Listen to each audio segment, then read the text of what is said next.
Before I take you into the moment when I finally broke my silence with Jeremy and Julie, I want to pause and speak directly to you.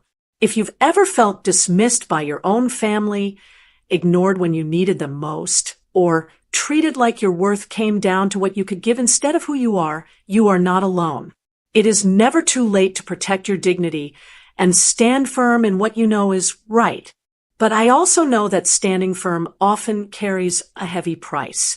The quiet nights of second-guessing yourself, the worry that you'll be pushed aside, the overthinking that can steal your peace. That is why I am so proud to share a guide we've created just for you. 7 ways to stop overthinking after 60. Simple practical tips to feel peaceful every day.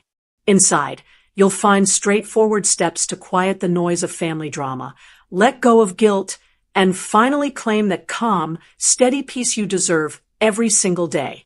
If you're ready to reclaim that peace, click the first link in the description or the pinned comment to learn more. And if this speaks to you, don't forget to hit the like button and subscribe for more real stories of women who chose dignity over disrespect. Because what happened when I refused to hand Jeremy and Julie the money Robert left me is something you won't want to miss. My husband of 42 years had just passed. As I stood at his funeral, my heart broken, I kept waiting for my son Jeremy and his wife Julie to walk through those doors. They never did. I can still see the church that day. The flowers, the hymns, the quiet sobbing of old friends who came to say goodbye.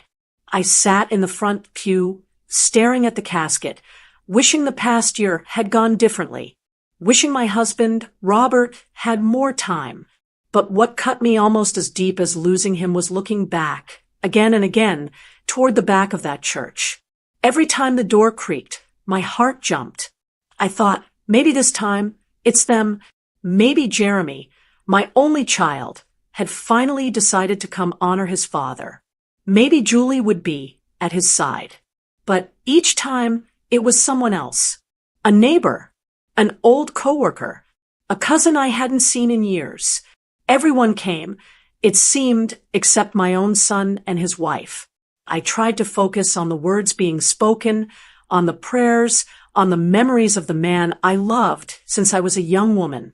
But there was an emptiness at that funeral that no sermon or hymn could cover up. The absence of my son. Robert deserved better. He was a man who worked hard every day of his life, who never once put himself before his family. And yet, the very child he worked so hard to raise couldn't be bothered to show up. I told myself, maybe something happened. Maybe they were stuck. Maybe something went wrong. But the truth came out soon enough. Not 2 weeks later, my phone rang. It was Jeremy's number. My heart leapt. Finally, he was calling. Finally, he would say he was sorry for missing his father's funeral. But that wasn't what happened. After a few short words, I heard Julie's voice. Clear, confident, almost businesslike. She didn't call to comfort me. She didn't call to check how I was holding up. She called for one reason. Mom, she said, we need to talk about the life insurance. The $870,000. We've got an incredible opportunity, and we know Robert would have wanted to invest in our future. We need that money for our startup business. I couldn't believe my ears. Here I was still setting the table for one, still waking up to an empty bed, still walking past Robert's favorite chair and breaking down in tears, and my daughter-in-law was already circling like a hawk over money that wasn't hers. She didn't even stumble over the words. There was no hesitation, no kindness, no grief. Just a demand dressed up like an opportunity. And Jeremy? He stayed quiet at first, like a boy hiding behind his mother's skirt. When he finally spoke, all he said was, Mom, it's the best thing we could do. Dad would have wanted this. That's when the reality hit me. They hadn't skipped the funeral because of some accident. They hadn't missed it because of some emergency. They skipped it because they didn't care enough. Because they were already looking ahead, past their father, past his memory, past the pain I was drowning in, and straight to that life insurance check. My husband of 42 years was gone. my son, and his wife didn't honor him, didn't stand with me when I laid him to rest. And now, they wanted to take the one thing Robert had left behind to protect me. It wasn't just shocking. It was like losing him all over again.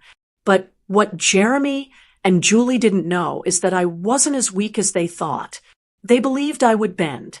They believed I would hand over my husband's legacy like it was nothing more than a check with their names on it.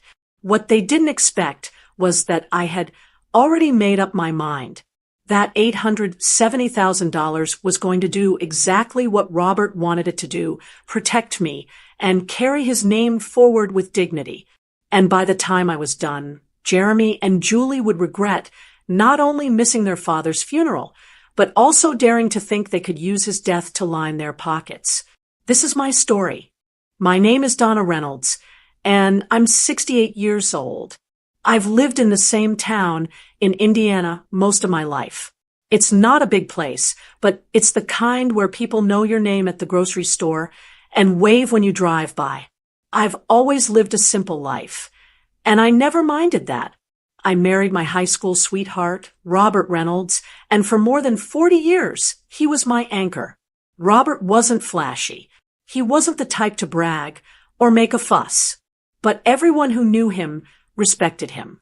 He worked at the same manufacturing plant for decades, waking up before sunrise, never once complaining about the long shifts. Even after he retired, people in town would stop him on the street to shake his hand. He was that kind of man, steady, dependable, and the kind who kept his word. We built our life around the values we believed in: family, honesty, hard work, and respect. We weren't perfect, but we tried our best. We raised one son, Jeremy. He was bright and had plenty of charm, but from the time he was little, I could see he had a streak in him that worried me. He always wanted more, and he wanted it the easy way. Robert noticed it too, but he was patient. He'd say, "He just needs guidance, Donna. We'll show him the right path." But Jeremy pushed against that guidance. I remember one moment as clear as day because it told me a lot about where my son's heart was. When Jeremy turned 17, he had his eyes set on a fancy sports car. He talked about it for months, dropping hints, saying things like, "Dad, imagine me pulling up to school in that." Everyone would notice. I could see Robert's jaw tighten whenever Jeremy brought it up. Finally, the week of Jeremy's birthday, Robert sat him down at the kitchen table. He said, calm and steady, "Son, you earn the things you want in this life. I'll help you find a job. I'll even drive you back and forth until you can get yourself there. But I'm not going to hand you something you haven't worked for." Jeremy's face went red with anger. He felt embarrassed. I think that his friends might be getting nicer cars while he was told to settle for less. For weeks, he barely spoke to Robert. He sulked, gave short answers, and stayed out late just to avoid the house. Eventually, he did get a job bagging groceries, and after a while, he bought himself an old used pickup truck.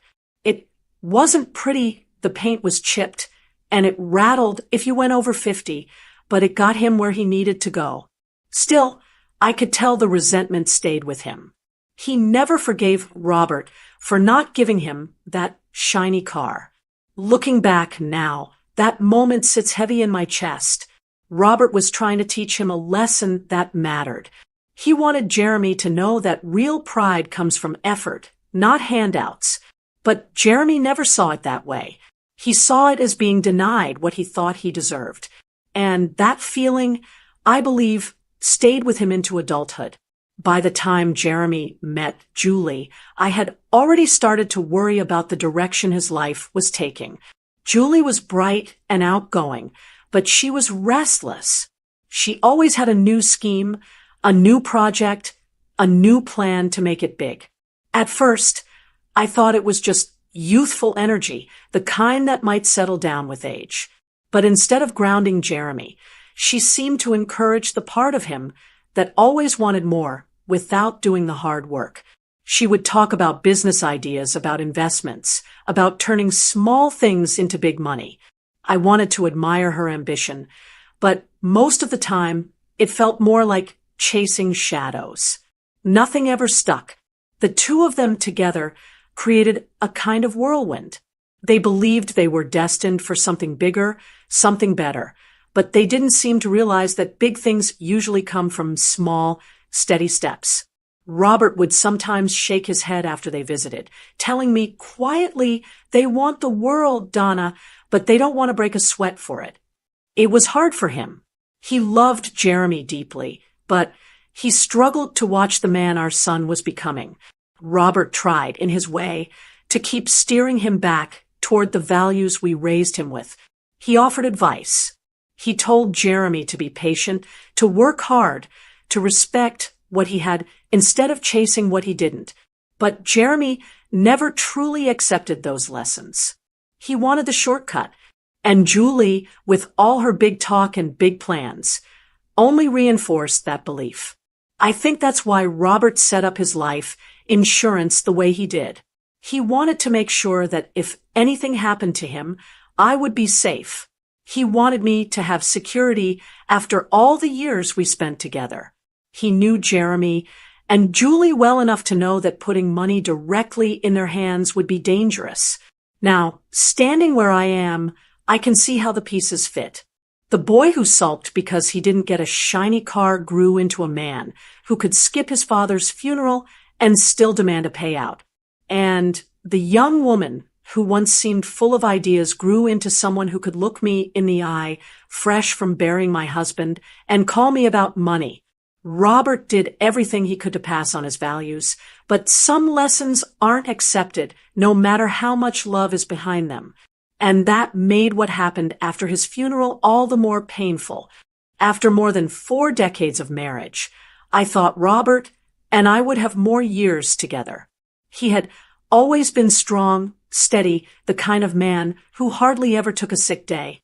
But life has a way of reminding you that none of us are promised time. It started with shortness of breath. At first, Robert brushed it off, saying he was just tired. Then came the chest pains. I begged him to see a doctor. And when he finally did, the news was worse than we imagined. Heart failure. The doctor explained his heart wasn't pumping the way it should, and that while there were treatments, it was a long road ahead. From that day forward, my life changed. I became his caregiver. I managed his medicine. I watched his diet. I kept track of appointments. I learned how to read the signs in his face and body when he needed to sit, when he needed rest, when the pain was coming on stronger. It was exhausting, but I didn't think twice. This was the man who carried me through life's storms, and now it was my turn to carry him. The hardest part wasn't the work itself. It was the silence from Jeremy and Julie. They knew their father was sick. I told them. I gave them updates. But most of the time, I just got polite nods on the phone. They always had reasons why they couldn't visit. Work, travel, things going on. I tried not to take it to heart, but deep down, it hurt. Robert would sit by the window sometimes, hoping a car would pull up in the drive. It never did. I tried to soften it. I told him maybe they were busy, maybe they were waiting for the right time. But I saw the disappointment in his eyes. He never said it out loud, but I knew he wanted his son by his side. As the months went on, Robert grew weaker. He couldn't mow the lawn anymore, so our neighbor, Tom, started coming over to help. The ladies from church brought casseroles when they could. I leaned heavily on that small circle of people who showed up without asking. That kind of kindness is something you don't forget. The day Robert passed is etched in my memory. It was early morning, the house quiet. I had gotten up to fix him some tea. When I came back into the bedroom, he was sitting up slightly, looking out the window. He turned his head toward me and smiled. His voice was soft, but clear. "Donna," he said, "you've been my whole world." Before I could answer, his eyes closed. Just like that, he was gone. Peaceful. No struggle, no fear. It was as if he had waited for me to walk into the room so he could say goodbye. I sat on the edge of the bed, holding his hand long after his grip loosened. I knew this moment would come, but knowing doesn't make it easier. My partner, my best friend, the man who had stood by me since I was a girl, was no longer there. The next days were a blur. I called Jeremy, and when he picked up, I could hear the surprise in his voice. He said he was sorry and that he'd see what he could do about making it to the funeral. Julie's voice came faintly in the background, asking something about flights. I wanted to believe they'd come, but part of me already knew better.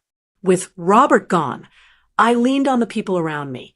The church stepped in, helping me plan the service. The pastor spent hours with me, going over hymns and scriptures. Neighbors stopped by with envelopes of cash to help cover flowers or food. Every gesture reminded me that while I had lost Robert, I wasn't completely alone. I picked out his suit myself, the navy one he always wore to weddings and graduations. The funeral home staff were kind, treating him with the respect he deserved. When I walked into the chapel on the morning of the service, I felt both broken and proud. Broken that he was gone, proud that so many had come to honor him. Friends from every part of his life were there.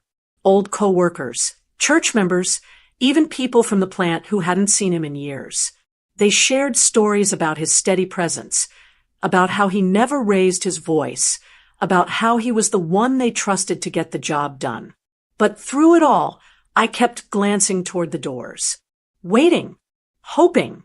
Jeremy and Julie never came. Every time the hinges creaked, I thought maybe it was them.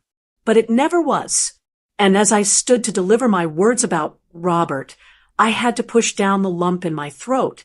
I told myself to focus on the man we were honoring, not the people who didn't care enough to show up. After the burial, I went home to a house that felt too quiet. I sat in Robert's chair and let the silence settle around me.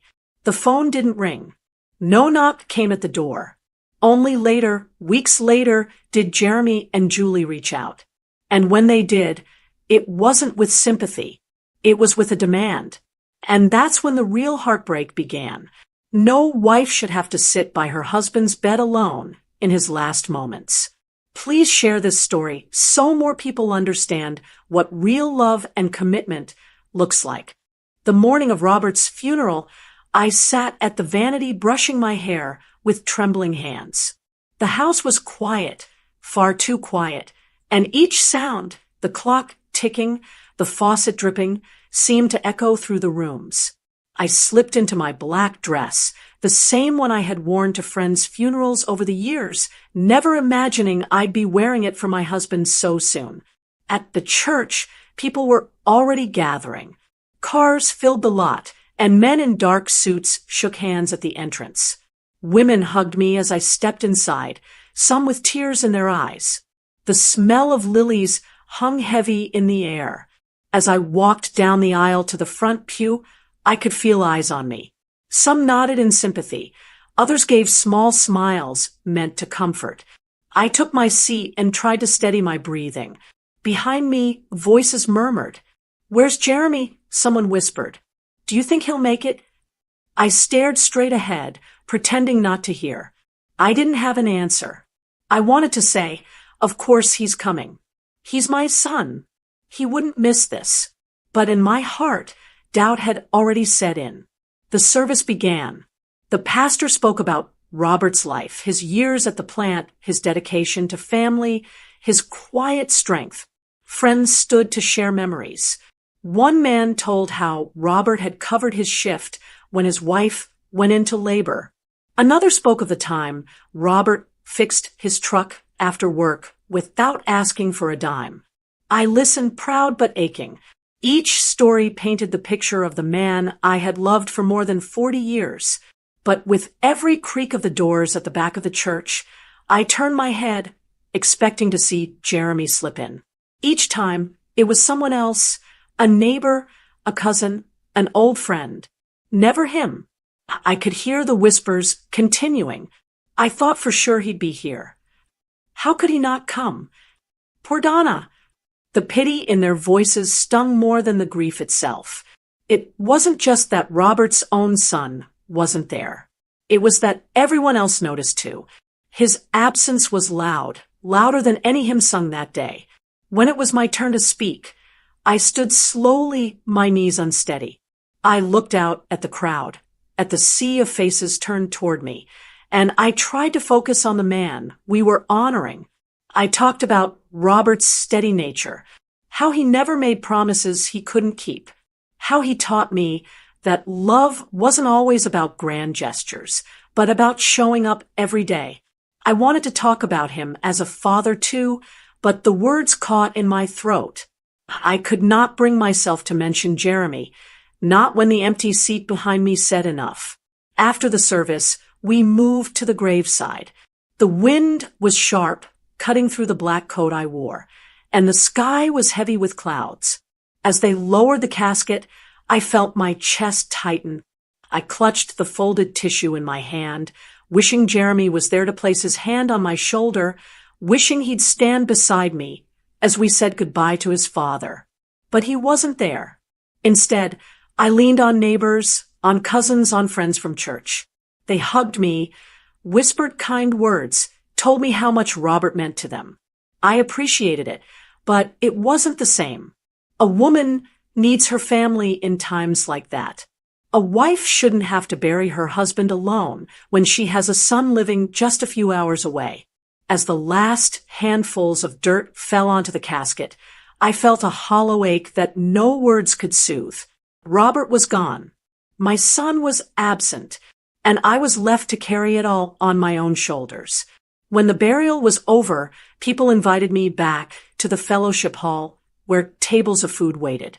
Casseroles, pies, coffee, the comfort foods of our community. I thanked them, but my energy was drained. I needed the quiet. I drove home alone, the car seat beside me empty. Pulling into the driveway, I sat there for a moment, staring at the house Robert and I had built together. The porch light, the garden he once tended, the chair on the porch where he liked to sit on summer evenings.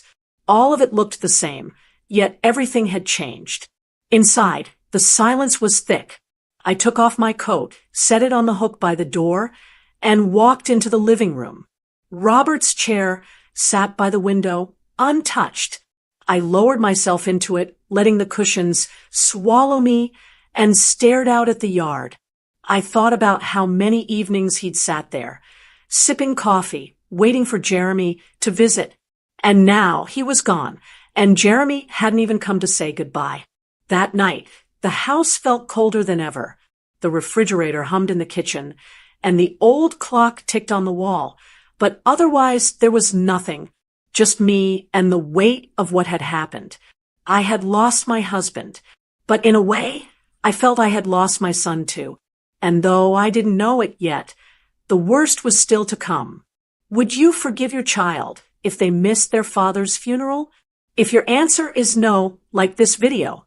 If your answer is yes, explain in the comments, because I want to see how many people think there's any excuse good enough. 2 weeks after Robert's funeral, the phone rang. I had been sitting at the kitchen table with a cup of tea, the house quiet except for the hum of the refrigerator. When I saw Jeremy's name flash on the screen, my heart leapt. For the first time since the funeral, I felt a flicker of hope. Maybe he finally realized what his absence had done. Maybe he wanted to talk about his father, to share memories, to grieve with me. I answered quickly, "Jeremy." There was a pause on the other end. "Hi, Mom." His voice was flat, almost distracted. Then I heard another voice in the background, sharper, more controlled. It was Julie. Before I could even ask how they were, she spoke up. "Donna, we've been meaning to call. We've been talking a lot about the future, and we think we know the best way to honor Robert." I sat there in silence, waiting for her to mention his kindness, his values, maybe even regret for missing the funeral. But that wasn't what came out of her mouth. Julie's tone was polished, almost like she had practiced. We know about the life insurance, the $870,000. That money could change everything for us. We have an opportunity, a real business idea. It's practical, it's smart, and honestly, it's what Robert would have wanted. He always believed in supporting Jeremy, in giving him a chance to succeed. I gripped the phone tighter. I couldn't believe what I was hearing. Jeremy coughed lightly on the line. Yep, Mom. We've been looking at spaces downtown. It's for a cafe, but not just coffee, a place for people to work, connect, build things. It's kind of the future of business, We'd be creating something big, something lasting. His words trailed off, uncertain, almost like he didn't fully believe them himself. Julie jumped back in. It's forward-thinking. Donna, you wouldn't just be giving us money. You'd be investing in our lives. And Robert would be proud to know his legacy wasn't just sitting in a bank account, but building something. Her confidence rolled off her tongue as though she was pitching to strangers, not speaking to a grieving widow. I sat frozen. My husband had been gone only a matter of days, and instead of asking how I was sleeping or if I needed help around the house, my son's wife was asking me to hand over nearly $1 million. Jeremy added, his tone softer. It's the best thing we could do, Mom. Dad always wanted me to do something meaningful. This would finally prove I can. But his voice wavered, and I could hear the hesitation. It was clear to me who was pushing this. Julie carried on as though I had already agreed. We've already talked to some friends, and they think it's brilliant. All we need is the seed money to get started. It's a win-win. You help us, and Robert's name lives on in something that will outlast all of us. I felt like the air had been knocked out of me. Robert's name? She was dragging his memory into this scheme, as if he would have wanted his life insurance spent on a gamble. I thought of the nights Robert and I sat at the kitchen table, planning carefully, making sure I would be taken care of no matter what. He worked hard for decades so that, if the day ever came, I wouldn't have to worry about bills or groceries or keeping the lights on. That money was never meant to be seed money for a business my son's wife dreamed up. Julie, I finally said, my voice shaking, this money was for security. It was for me to live on, to make sure I'm all right. Your father made it clear. She didn't miss a beat. Donna, you're fine. You have the house. You have Social Security. You don't need all that money sitting there. Think about how much good it could do if you gave it to us. Isn't that a better use than just keeping it? Her words stung. Just keeping it.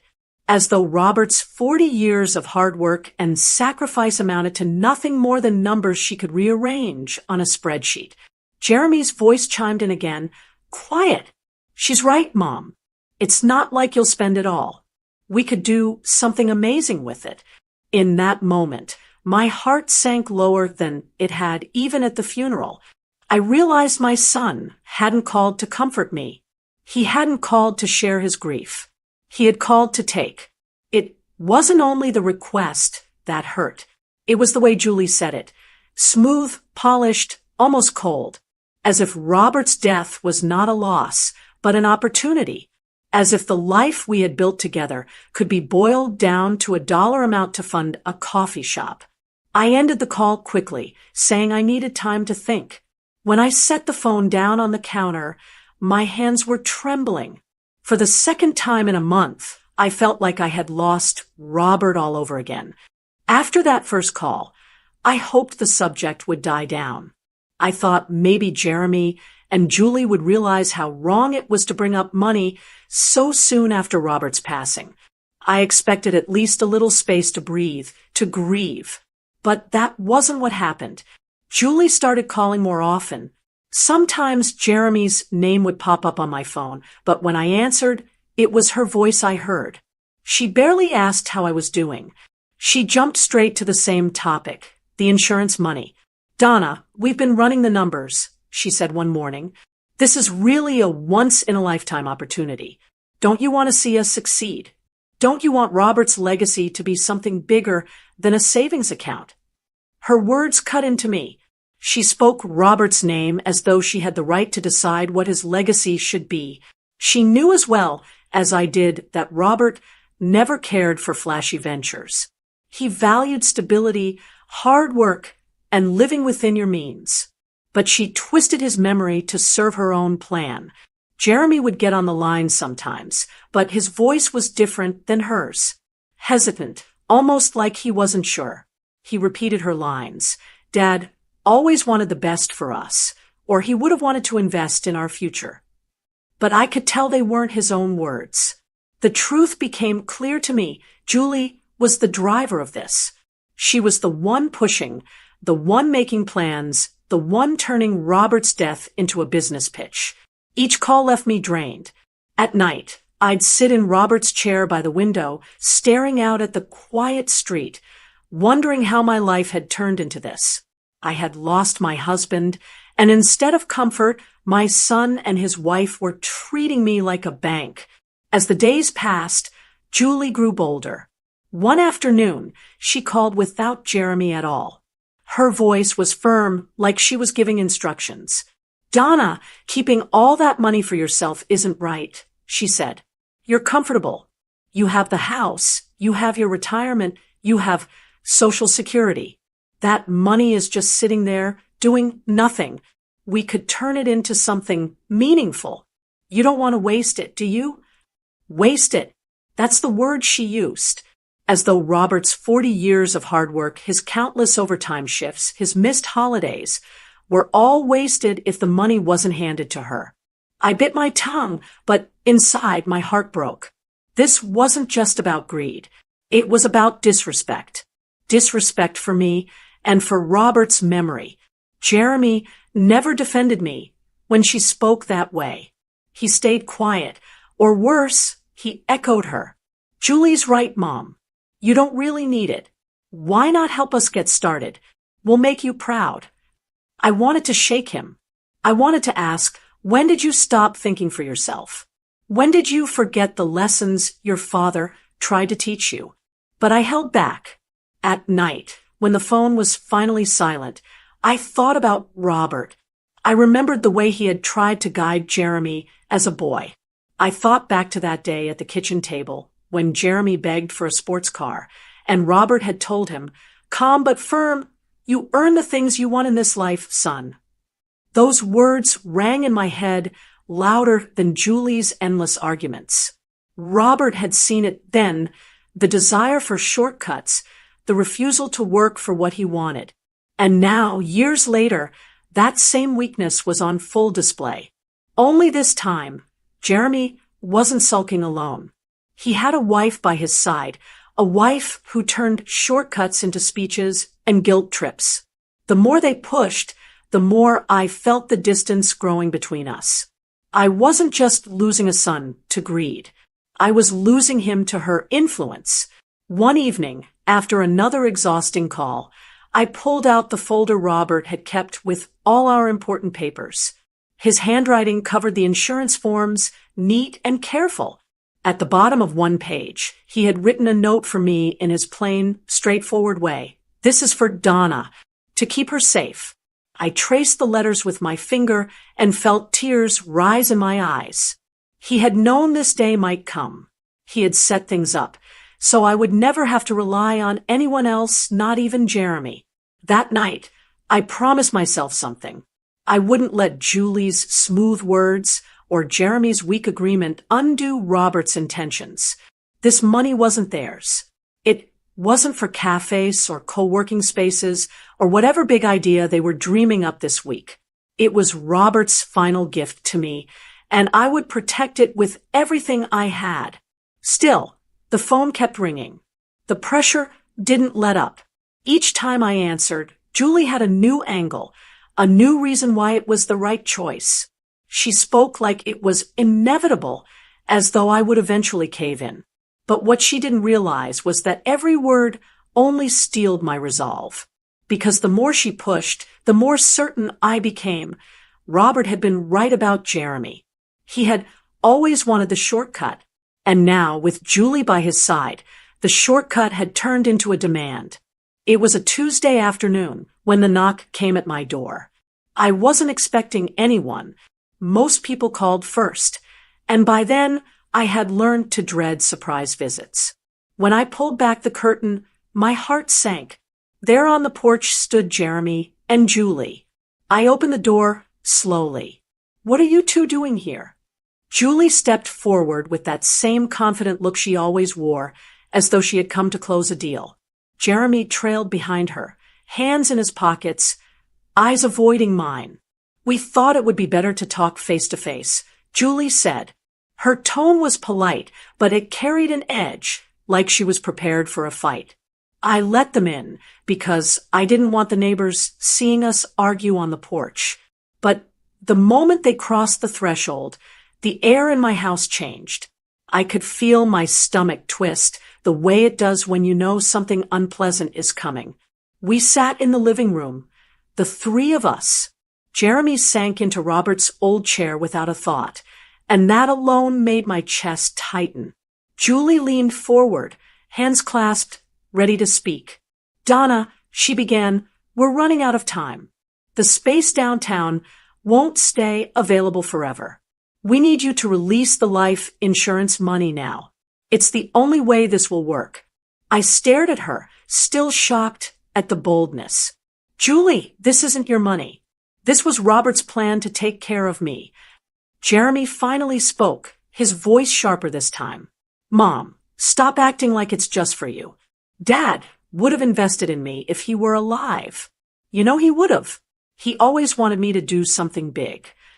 I looked straight at my son, the same boy I had raised, the same boy Robert once taught to ride a bike in our driveway, and I hardly recognized him. His words were not only untrue, they were cruel. "Jeremy," I said quietly, "your father invested in you every single day of his life. He gave you a home, an education, and every opportunity he could. He worked himself to the bone, so you'd never go without. And when he needed you most, when we buried him, you didn't even show up to honor him." The room went silent. My words hung heavy in the air. Jeremy's face flushed red, but he didn't answer. Julie jumped in quickly, trying to cover the gap. "Donna, you're letting grief cloud your judgment. This isn't about the past. It's about the future. Think of what this business could mean. For us, for the community. Don't you want Robert's name tied to something lasting?" I shook my head. Robert's name already lasts. It lives on in every person he helped, in every day he showed up to work, in the way he carried himself. He doesn't need a coffee shop with your name on it to be remembered. Julie's smile slipped, and her tone sharpened. "So that's it. You'd rather let the money sit there while we struggle. That's selfish, Donna. Selfish." The word stung, but it also lit something inside me. For weeks, I had listened to their calls, their guilt trips, their twisting of Robert's memory. I had stayed quiet, hoping they would see reason. But sitting in my living room, hearing my daughter-in-law call me selfish for protecting what my husband worked for, that was the last straw. I stood up, my hands trembling, but my voice steady. "You think I'm selfish?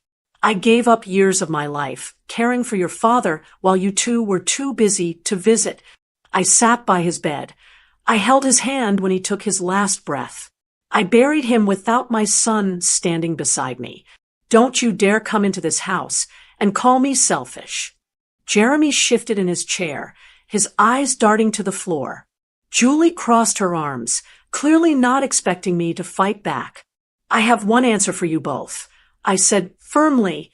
"No, you will not touch that money. Not 1 cent. It was Robert's wish to provide for me, and I will honor that. If you want to build something, then do it the way your father taught you, with hard work, not handouts." Julie opened her mouth to argue again, but I raised my hand. "I'm done talking. You've said enough, and I've heard enough. Get out of my house." For the first time since they arrived, Jeremy looked me in the eye. His expression wasn't anger anymore. It was shame, though he tried to hide it. He stood slowly, avoiding Robert's chair as though he realized too late what it meant to sit there. Julie huffed, muttering under her breath, "You'll regret this." But I didn't flinch. I walked them to the door and opened it wide. The only thing I regret is that Robert isn't here to see what his son has become. Now go. They stepped out onto the porch, and I shut the door firmly behind them. My hands were shaking, but not from fear. From release. From finally saying what needed to be said. I leaned against the door, tears rolling down my cheeks. I whispered to the empty room, "I did what you'd want, Robert." I stood my ground. For the first time since his passing, I felt a small sense of peace. I had protected his legacy, and in that moment, I knew I'd keep protecting it, no matter how hard they pushed. If you felt that line in your heart the way I did when I said it, then share this video. Don't just scroll on. Someone you know needs to hear it. And if that still doesn't convince you to subscribe, write in the comments why not. After Jeremy and Julie stormed out of my house, the silence that followed was heavy, but also strangely calm. For weeks, I had been pulled in every direction by their calls, their words, their pressure. Now, for the first time, I felt clear about what I had to do. I went to the drawer where Robert kept all our important papers. I pulled out the folder again, the same one I had looked through on those quiet nights after the phone calls. Inside were the insurance documents, his notes, and the letter from the company confirming the payout. The next morning, I called the insurance office and set up an appointment. I needed to hear it from someone official that the money was mine and that no one else had any claim to it. Sitting across the desk from the agent, I explained what had been happening. She listened patiently, then pulled out the policy. "Mrs. Reynolds," she said, "this policy is in your name alone. You are the only beneficiary. No one else has any legal right to it." Her words brought a rush of relief. It felt like Robert was standing behind me, reminding me that he had thought this through. He knew me well enough to plan for the worst. He had made sure I would be safe, no matter what. Even so, I wasn't completely satisfied. I wanted extra assurance. So I went to see a lawyer in town, a man who had helped us with our wills years back. I told him everything: Robert's passing, the funeral, the calls, the visit, the accusations. He shook his head slowly. "You don't owe them a penny," he said firmly. "The money was Robert's gift to you. If you want to use it for yourself, that's your right. And if you want to use it for something else, that's your choice too. But they can't force your hand." I walked out of that office feeling lighter. The legal side was clear, and in my heart, I already knew my answer. The money would never go to Jeremy and Julie's so-called business. Not now, not ever. But I also knew Robert wouldn't want me to just sit on it and live small out of fear. That wasn't who he was. He was practical, yes, but he cared deeply about helping others. I started thinking about what he valued most. Robert loved this community. He had spent his life working at the plant, but he also volunteered at the local trade school when he could. He believed in giving young people a chance to learn a skill to build a future with their own hands. I remembered how his eyes lit up when he talked about one of the students he mentored landing a job after graduation. That memory sparked something inside me. What if I used part of the insurance money to carry on that work? Not in Jeremy and Julie's way, chasing dreams without a plan, but in Robert's way, steady, honest, and meant to build people up.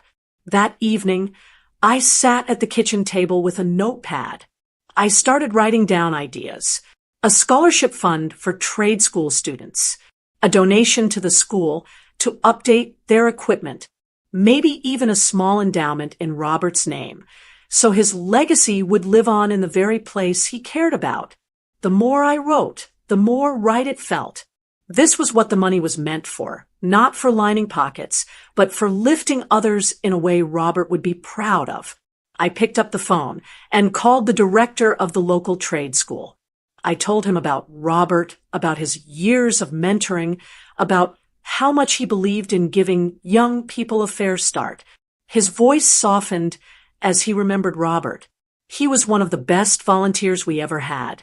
He said, I asked what they needed most. He explained that many students struggled to afford tools and tuition. A scholarship could change their lives. Equipment upgrades could improve their training. Donna, he said, if you wanted to honor Robert, this would be the perfect way. When I hung up the phone, I felt a sense of peace I hadn't felt since before Robert's illness. I knew I was on the right path. That night, I sat in Robert's chair and whispered to him, as I sometimes did when the loneliness was heavy, I know what I'm going to do, Robert. They won't use your hard work for selfish dreams. Instead, your name will open doors for young people who need a chance. That's how you'll be remembered. The decision was made. I would protect the money from Jeremy and Julie, but more importantly, I would turn it into something lasting, something they could never imagine because they had never understood what truly mattered to Robert. Once my decision was made, I moved quickly. I contacted the trade school director again and arranged a meeting. We sat down in his office with paperwork spread across the table, and I explained that I wanted to create a scholarship fund in Robert's name. This is important to me, I told him. Robert gave so much of his time here. I want young people who don't have the means to know that someone believes in them, just like Robert did. He nodded, his eyes soft. We'll make sure every student who benefits knows exactly who Robert Reynolds was. Hearing that filled me with pride. I knew Robert would have been pleased. He had always believed in practical education, in teaching people skills they could use to build real lives. It wasn't glamorous, but it was honest. We worked out the details together. The money would provide scholarships for students who couldn't afford tuition and tools. It would also fund upgrades to classrooms and equipment. Robert's name would be attached to it all, a reminder of the kind of man he was. When everything was finalized, I asked if I could make the announcement at church. That felt right. The congregation had been my support through the darkest days, and Robert had sat in those pews for decades. On Sunday morning, I walked to the front of the church after the service. My hands shook a little, but my voice was steady. I want to share something with you all. I began. Robert believed in hard work and in helping others. Many of you know how much time he spent at the trade school, encouraging young people to build their future with their own hands. To honor that, I've set up a scholarship fund in his name. Starting this year, students will receive help with tuition and tools so they can step into good jobs and solid futures. Robert's legacy will live on through them. The congregation broke into warm applause. A few people stood and hugged me afterward, saying how fitting it was. That's exactly who Robert was. One man told me, for the first time since his passing, I felt a sense of peace. Not just for myself, but because I knew Robert's values would continue in a tangible way. His name would stand for something real and lasting. Of course, word traveled fast. In a town like ours, news spreads quickly, especially when it's something positive. Within days, the story reached Jeremy and Julie. I didn't hear from them directly at first, but a cousin mentioned that Julie was furious. She had expected to be holding the keys to a new business by now, and instead she was hearing about a scholarship that guaranteed they'd never see a penny. Jeremy, I was told, looked humiliated. People in the family asked him why he hadn't supported the idea, why he hadn't come to his father's funeral, why he was letting Julie speak for him. He didn't have answers. I never set out to embarrass him. My goal was simply to protect Robert's legacy. But in the process, Jeremy and Julie's true colors showed. Everyone could see where their priorities had been. Over the next few weeks, I noticed the shift. Relatives who used to ask me if Jeremy and Julie were visiting stopped bringing it up. Church friends who once hoped they might come around started telling me I had done the right thing. Quietly, without making a scene, people chose sides. And it wasn't theirs. Jeremy grew more distant. He stopped calling altogether. Julie, who had been so bold on the phone before, went silent. I knew they were angry, but I didn't feel guilt anymore. I had given them my answer, and I had honored Robert in the best way I knew how. One afternoon, I drove past the trade school and saw the sign out front, Robert Reynolds Memorial Scholarship Applications, open. My heart swelled. His name was there for everyone to see, tied not to a failed business plan, but to something that would give young people a chance to succeed the right way. That night, as I sat in Robert's chair by the window, I whispered, "They'll never take what you worked for. Your name is safe. And now it'll mean something long after both of us are gone." In the end, Jeremy and Julie were left with nothing but the sting of their own choices. They had missed the chance to stand by Robert when it mattered. They had skipped his funeral, and then they tried to profit from his death. The money they wanted so badly was now forever out of reach.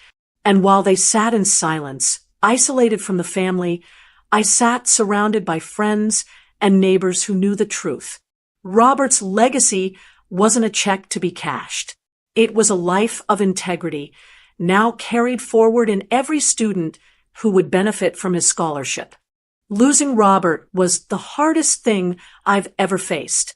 He was my husband, my partner, my best friend. For 42 years, we built a life together, and when he passed, a part of me went with him. But in many ways, I lost my son too. Jeremy's choices and his silence at his father's funeral showed me a side of him I had never wanted to see. And Julie's cold determination to get her hands on Robert's life insurance money only made it worse. They both made their priorities clear. Money came before respect, before family, before love.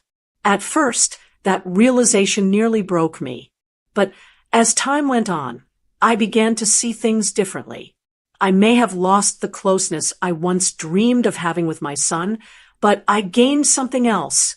I found strength in honoring Robert's values, not in giving in to guilt or pressure. Today, Robert's legacy lives on, not through a risky business plan, but through something steady, lasting, and true to who he was. His scholarship fund is already helping students. I've met a few of them, young men and women, who remind me of Robert when he was starting out. They are working hard, learning trades, building honest futures. When I see their faces, I feel proud. Jeremy and Julie wanted $870,000 for their business dream. But instead, Robert's name now sends young people into real careers, into real futures. That's the kind of legacy my husband deserves. I sit in his chair sometimes, looking out the window at the same yard he used to tend. It's quiet, but not empty. I feel him there with me, in the life we built, in the lessons he left behind, and in the young people who now have a chance because of him. I don't know if Jeremy will ever come around. Maybe one day he'll look back and see what he threw away. Maybe he won't. I can't control that. What I can do is hold on to the truth. Robert's life was built on hard work and respect, and that's how I'll carry his memory forward. And now I want to ask you, what would you have done in my place? Would you forgive a child who didn't come to their father's funeral, but showed up when the money was on the table? Or is some respect too sacred to be bargained away? I'd love to hear your thoughts. Please share them in the comments. And if this story spoke to you, if you believe in standing up for what's right even when it's hard, don't forget to like, share, and subscribe to the channel. Your support helps stories like mine reach others who might need to hear them.